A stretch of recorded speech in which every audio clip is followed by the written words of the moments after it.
Its message is beyond the confines of schools and sects. It is a spiritual quest that traces its origin from the Holy Prophet and the fundamental values of Islam, which literally means peace.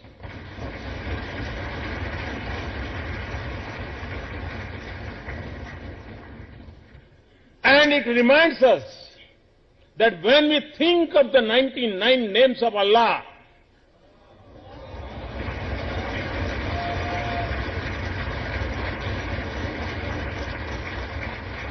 none stand for force and violence.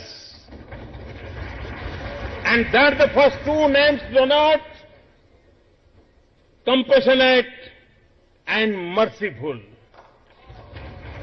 Allah is Rahman and Rahim.